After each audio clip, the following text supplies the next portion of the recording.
kişinin öz ailəsinə xərcləməsi, amma təbii ki, niyyəti düzəltməlisən. Bu adət hələ olmaz. Hədə evə gəlirəmsə, mən bazarlıq eləməliyəm. Belə yox. Elə eləsən, savab qazanmırsan. Təsəvvür sən ailəlisən, 20, 30, 40 il, 50 il ailəlisən. Yəni sən hər gün evə bazarlıq edirsən.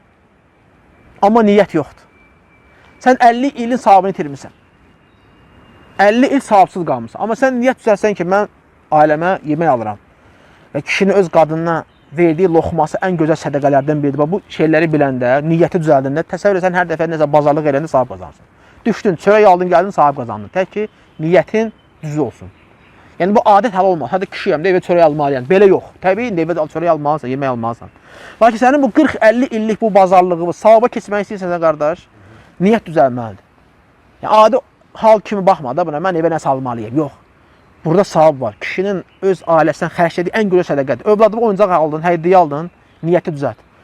Ən gözəl xərclədiyimiz sədəqə hansıdır? Kişinin öz ailəsindən xərclədiyi. Bunda sən artıq savab qazanırsan. Hər dəfə övladına pul verdikcə, hər hansı bir ehtiyacın qarşıladıqda sən savab qazanacaqsan. Ailə nəsə aldın, geyinməkdir, yeməkdir, içməkdir, ehtiyacı ödədin. Görünür 40-50 il pul xərcləyirsən də ailə üçün. Bu niyə zay olsun ki, niyə savab qazanmayasan ki? Niyyəti düzəldirsən, bu Allah yolunda xərcləməkdir.